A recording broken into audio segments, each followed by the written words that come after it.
I got a letter from Mom, "We're giving everything to Emily." I wasn't invited to the will reading. Months later they showed up at my door. "You owe your family a share." My lawyer stepped forward and said, "Not anymore." I was standing on stage in Austin, Texas. The lights were bright. I could feel the warmth on my face. I was holding a national award. It was for launching a tech startup from my garage. My garage. Can you believe it? It felt like a dream. Then I saw them, my parents and my sister Rachel. They walked in uninvited. They hadn't spoken to me in 5 years. Not a word. The last time we talked, their words were like ice. "We're investing in Rachel," they told me. Their faces set like stone. "She's the real future of this family." Now they were here clapping, smiling as if none of that had ever happened. Less than a month later, a thick envelope arrived in the mail. It was a lawsuit from my own parents. "Hey everyone, I'm Jessica Blake. This story isn't just about an award or a company. It's about betrayal. It's about finding success when no one believes in you. It's about what happens when the very people who doubted you, who cut you off, try to crawl back and steal your spotlight, your hard-earned victory." If you've ever been underestimated, if you've ever felt like the second choice, or if your own family has cut you off, then you'll understand. Maybe this story can show you that you're not alone. And maybe, just maybe, it can show you that their rejection can be the fuel you never knew you needed. Growing up in Scottsdale, Arizona, felt like living in a two-tiered world, all under one roof. There was Rachel's world, and then there was mine. Rachel was younger, the baby of the family, and in my parents' eyes, she could do no wrong. She was their shining star, their golden child. Ballet lessons that cost a fortune? Of course, Rachel needed them. A brand new car the day she turned 16? Naturally, how else would she get to her countless social events? Private college out of state with a hefty price tag. "Only the best for our Rachel," Dad would say, beaming. I was Jessica, the responsible one. That's what they always called me. "Jessica will handle it. Jessica will understand. Jessica doesn't need all those frills." It meant I got good grades, did my chores without being asked 10 times, and mostly kept quiet about what I wanted. It meant I saw the bills piling up on the kitchen counter and understood even as a kid that money wasn't endless. So, I didn't ask for much. I wore hand-me-downs from cousins, saved up my own babysitting money for anything special, and learned to be independent because, well, their attention was usually elsewhere, on Rachel. Rachel wasn't a bad kid. Not really. She was just indulged. She floated through life on a cloud of parental approval and financial backing. If she scraped her knee, it was a family emergency. If I aced a statewide math competition, I got a pat on the head and a "that's nice, dear." Now, have you seen Rachel's latest drawing? Her path was paved with praise and opportunities handed to her. Mine was one I had to clear myself, stone by heavy stone. The real breaking point, the moment the divide became a chasm, was when I graduated high school. My parents had always assumed I'd go to law school. It was their dream for me, a safe, respectable profession. "Jessica, the lawyer," Mom would muse, "it has a nice ring to it." I did well in school, well enough to get into a good pre-law program, but my heart wasn't in it. I had this burning curiosity about technology, about creating something new. I spent hours in the library, not studying torts, but teaching myself the basics of coding from outdated textbooks and online forums. When I finally gathered the courage to tell them I wasn't going to law school, that I wanted to start my own business, you would have thought I'd announced I was joining a circus. "Reckless," Dad thundered, his face turning a shade of purple I'd rarely seen. "You're throwing away a perfectly good future. What do you know about business?" Mom just looked at me, her eyes filled with a kind of pitying disappointment that stung more than Dad's anger. "Jessica, dear," she said softly, her voice laced with disapproval, "this is a phase, a silly dream. Rachel has her acting. That's creative enough for one family. You need something stable." They didn't understand. They didn't even try to. My dream wasn't silly to me. It was the most real thing I'd ever felt. But in their eyes, I was just being difficult, irresponsible. Rachel, meanwhile, had just declared she wanted to be an actress in Los Angeles. This was met with enthusiastic support, acting lessons, headshots, even talk of helping her with rent in LA. The contrast was stark, and it hurt. It was clear Rachel was the dream they invested in. I was the obligation they had to manage. The golden child versus the one who just didn't fit their mold. A few months after the law school explosion, I had an idea. It wasn't fully formed, just the seed of what would later become my company. I'd been freelancing as a web designer to make some cash, and I saw how chaotic it was for people to manage multiple freelance projects, invoices, and clients. I thought, what if there was a simple software to streamline all of that? I worked on a basic business plan. I was excited. Naively, I thought if I presented them with something concrete, something that wasn't just a vague dream, they might see I was serious. I wasn't asking for a handout, just a small loan, a few thousand to get a proper server, maybe some basic marketing materials, something to help my startup get off the ground. I figured they were funding Rachel's latest whim to take an immersive Shakespearean workshop in another state. Surely a small business loan for their other daughter wasn't out of the question. I remember sitting them down in the living room, the same living room where Rachel would perform her latest ballet routines to rapturous applause. I had my notes clutched in my sweaty hands. I explained my idea, my research, my projections. My father listened with his arms crossed, his expression unreadable. My mother just fiddled with a loose thread on the sofa cushion. When I finished, there was a long silence. Then, Dad cleared his throat. "Jessica," he began, his voice flat. "We've talked about this business of yours. It's a gamble. A big one. But all businesses start as a gamble," I said, trying to keep the desperation out of my voice. "I believe in this. I just need a little help to get started." Mom finally looked up. "Honey, Rachel needs our help right now. She's trying to get settled in Los Angeles. You know how expensive it is. Her acting career, it's starting to take off. She just got a call back for a commercial. I later found out the callback was for a non-speaking role as a person in a crowd, and she didn't get it. But this is different," I pleaded. "This is an investment. I'll pay you back with interest." That's when my father delivered the line that felt like a door slamming shut in my face. "Forever. Jessica. We've made our decision," he said, his voice devoid of any warmth. "We're putting our support behind your sister. She has real potential. We need to focus our resources where they'll do the most good for the family's future." Mom nodded slowly. "She's the creative one, dear. She's going to be famous. This tech stuff is, well, it's not really for you, is it?" The finality in their voices was crushing. It wasn't just about the money. It was about belief. They didn't believe in me. They didn't see any potential in my path. I wasn't just being denied a loan. I was being told in no uncertain terms that I was not worth their investment, their faith. My sister, with her fleeting acting ambitions, was the chosen one. I was the afterthought. That night, I packed a small bag. There was nothing left for me in that house. The air was too thick with disappointment and favoritism. I knew then that I was truly on my own. The cutoff was complete. It wasn't just financial. It was emotional. They had made their choice. And their choice wasn't me. Leaving Scottsdale with barely a few hundred to my name was terrifying, but it was also freeing. The weight of my parents' disapproval was immense, and stepping out from under it, though daunting, felt like the first deep breath I'd taken in years. I ended up in Denver. A friend of a friend had a tiny, damp basement room I could rent for cheap. And when I say tiny, I mean my mattress practically touched all four walls, but it was a roof, and it was mine in a way. The grind was real, and it was brutal. I worked 3 jobs. From 6 a.m. to 2 p.m., I was a barista at a bustling downtown coffee shop, forcing smiles while my mind raced with code. From 3 p.m. to 7 p.m., I worked retail at a bookstore, stacking shelves, and trying to soak up business knowledge from the magazines I wasn't supposed to be reading on shift. Then, from 8 p.m. to midnight, I delivered pizzas, navigating unfamiliar streets in a beat-up car I bought for next to nothing.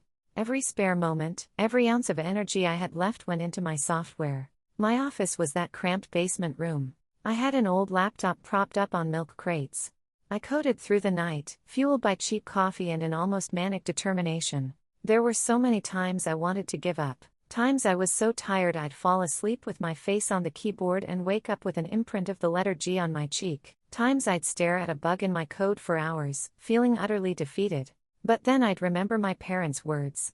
"She has real potential." Referring to Rachel, not me. And that rejection, that dismissal, it became my fuel. I would prove them wrong. Not for them, but for me. Living out of that basement was humbling. I ate instant noodles more times than I could count. My wardrobe consisted of a few rotating outfits I washed by hand in the tiny bathroom sink. Luxuries were a distant memory. But amidst the hardship, something was growing. My software, the freelance management tool I'd envisioned, was taking shape. It was clunky at first, but it worked. I started using it myself to manage my own very small freelance web design gigs I squeezed in on the weekends. Then the pandemic hit. The world shut down, and suddenly everyone was a freelancer or working with freelancers or trying to manage remote teams. The very problem my software was designed to solve became a global challenge. I'd been beta testing with a small group of users, and the feedback was incredible. They loved its simplicity, its efficiency. Word started to spread through online forums and freelance communities. It exploded. Downloads surged. Subscription requests flooded in. My little basement project, born from desperation and coded in exhaustion, suddenly became a lifeline for thousands of people trying to navigate the new world of work. The first few months were a blur. I barely slept, handling customer support, fixing bugs, trying to scale up. I finally had enough revenue to quit my 3 jobs, to hire my first employee, another coder I met online, and to move out of that basement. I chose Austin, Texas. It was a burgeoning tech hub, vibrant and full of energy. I found a small office space, a massive upgrade from the milk crates. My company, which I named Nexus Freelance, started to grow fast. Within 4 years, we hit $20 million in annual revenue. 20 million. Sometimes I just stare at that number on a spreadsheet and laugh. Me, Jessica Blake, the reckless one with the silly dream, had built this from nothing. From less than nothing, if you counted the emotional debt my family had put me in. The glow-up was intense. I wasn't just surviving. I was thriving. And I had done it all on my own. Just as Nexus Freelance was making headlines in tech blogs and business journals, my phone rang. An unknown number. I almost didn't answer. "Jessica, is that you, dear?" It was my mother's voice, a voice I hadn't heard in nearly 5 years. It sounded thinner, a little hesitant. My heart did a strange flip. Heard of me? The wounded child part wanted to hang up, but curiosity and maybe a tiny buried flicker of something else made me stay on the line. "Mom." "Oh, Jessica, it's so good to hear your voice. Your father and we've just been thinking about you. We saw an article about your company. So proud." Proud. The word felt alien coming from her, directed at me. I mumbled a thank you, unsure what to say. The conversation was stilted, awkward. She asked superficial questions about Austin, about my work. She didn't mention the cutoff, the years of silence, the reasons for it. It was as if they were trying to tiptoe back into my life, pretending the chasm they'd created didn't exist. A few days later, Rachel called. Her voice was syrupy sweet. "Jessie, oh my God, you're like famous. I saw your face on some tech website. So cool." "Hi, Rachel," I said, keeping my tone neutral. "Listen, I was thinking," she chirped. "Maybe we all misjudged you a little. That whole tech thing. Super smart. Who knew? Misjudged me a little." The understatement of the century. Her words felt hollow, opportunistic. She talked about her acting career, which, surprise, surprise, hadn't exactly set Hollywood on fire. There were a few bit parts, a lot of almosts. I listened mostly in silence. Then came the invitation, or rather the announcement. "We were thinking of visiting Austin soon," Mom said in our next brief call. "There's that awards ceremony you mentioned, right? We'd love to be there to support you." The awards ceremony. It was a big one, a national award for innovative startups. It was supposed to be my moment, a culmination of all those years of struggle. I hadn't explicitly invited them. I'd mentioned it in passing, more as a statement of fact about my schedule. Now they were framing it as if they were integral to my success. And so there they were, standing at the back of the auditorium as I received my award. My mother dabbing her eyes for show, I suspected. My father looking stoic but with a strange, almost appraising look in his eyes. Rachel was busy snapping photos on her phone. After I came off stage, they rushed over, all smiles and hugs. "Our brilliant daughter," Dad boomed a little too loudly, clapping me on the back. "We always knew you had it in you," Mom cooed, squeezing my arm. Rachel was already posting selfies with me on social media. Hashtags like #ProudFamily, #LikeMotherLikeDaughter, #BlakeSuccess. It was surreal. They posed for pictures with me, with the award, acting as if they'd been my biggest cheerleaders all along. Their smiles felt manufactured, their praise insincere. I played along, a polite but distant smile plastered on my face. What else could I do in that public moment? Part of me felt a perverse sense of amusement at their audacity. Another, larger part felt a cold dread creeping in. This sudden interest, this manufactured pride. It didn't feel like a genuine reconciliation. It felt like a prelude to something else, and I had a sinking feeling I knew what it was. Less than a month after the awards ceremony charade, the other shoe dropped. It arrived on a Tuesday morning via certified mail, a thick, intimidating envelope with a lawyer's return address. My hands trembled slightly as I tore it open. Inside, pages and pages of dense legal jargon, but the names jumped out at me. Plaintiff, John Blake, Mary Blake. Defendant, Jessica Blake. My own parents were suing me. I sank into my office chair, the papers falling from my numb fingers. I read it again, and then a third time, trying to make sense of the words, the accusations. They were claiming partial ownership of my company, Nexus Freelance. Their reasoning: they alleged that all the money they had spent on me throughout my childhood and adolescence, food, clothing, shelter, education, the very basics of raising a child, constituted an initial investment in my future success. They were arguing that because they had raised me and I had subsequently become successful, they were entitled to a share of the profits.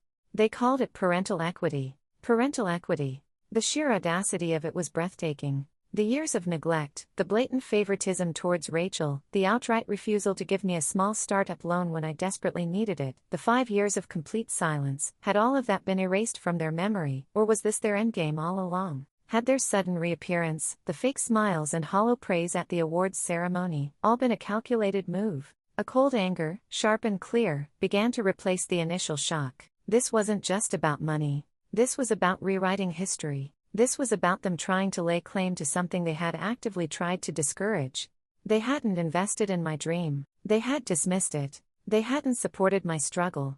They had been the cause of a significant part of it. I remembered Dad's words: "We're putting our support behind your sister. She has real potential." They had chosen their horse in the race, and it wasn't me. Now that my horse had crossed the finish line first, they wanted to claim the winnings.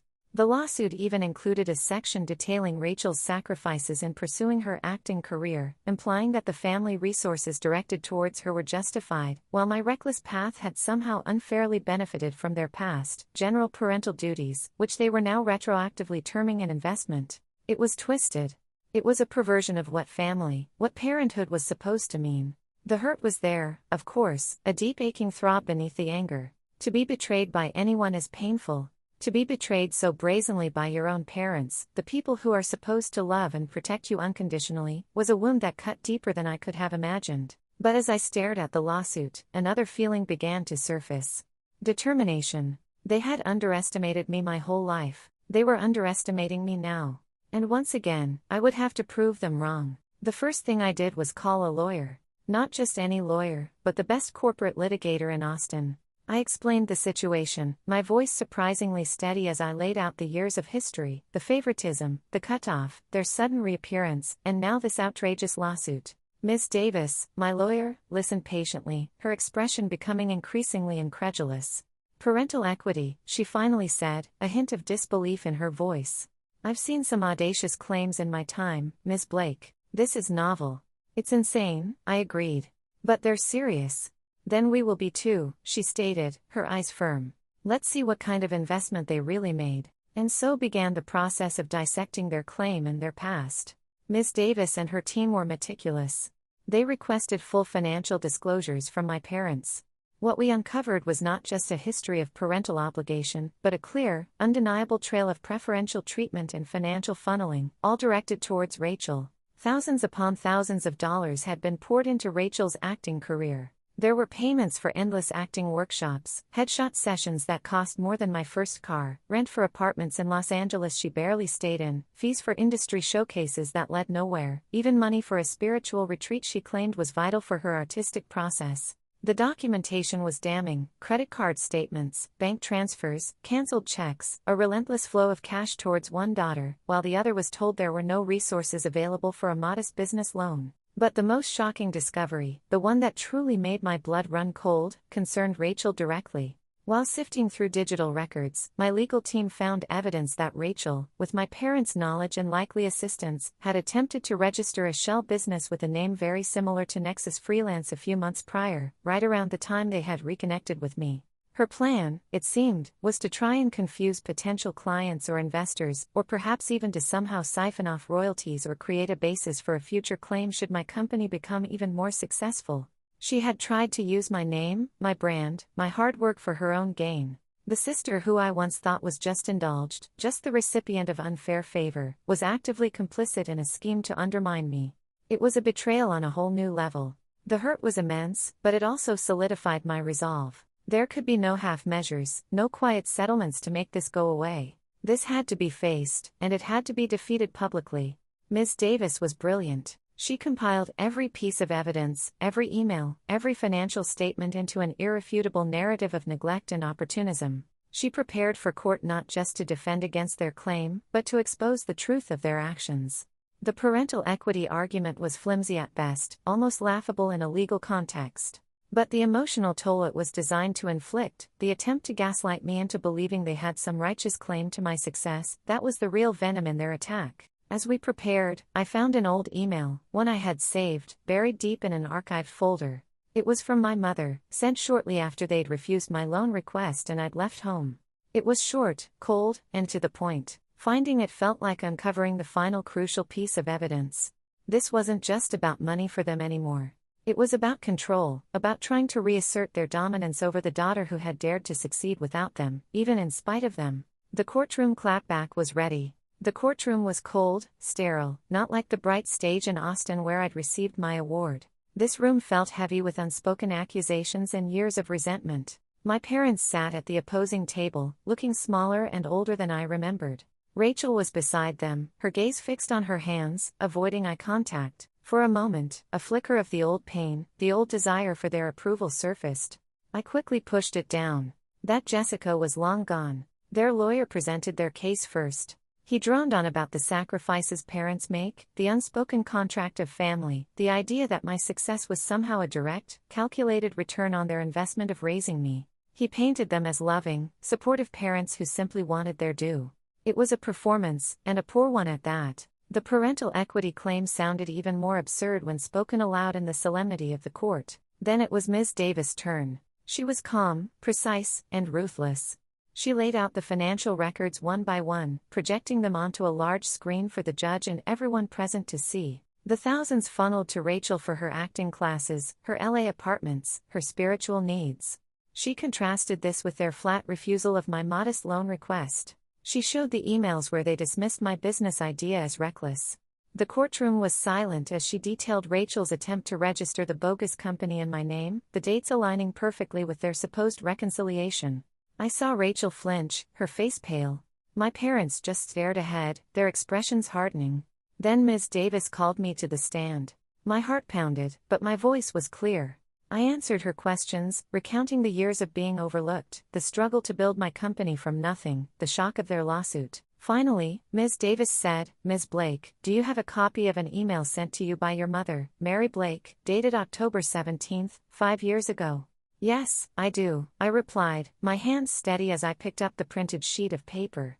"Would you please read it to the court?" I looked directly at my parents. Their faces were unreadable, but I could feel the weight of their gaze. I began to read, my voice echoing slightly in the quiet room. "Jessica, I read from my mother's email. We are disappointed by your choices. You have decided to go your own way against our advice and our wishes. Your father and I have discussed this at length. We need to be clear. You've chosen your path, and we've chosen ours with Rachel. We will be putting our full support, financial and otherwise, behind her endeavors. We wish you luck with your project, but we cannot be a part of it." The words hung in the air. You've chosen your path, and we've chosen ours with Rachel. It was their own declaration, their own clear line in the sand, read aloud for all to hear. The hypocrisy of their current lawsuit was laid bare by their own words from the past. I saw my mother flinch, then look down.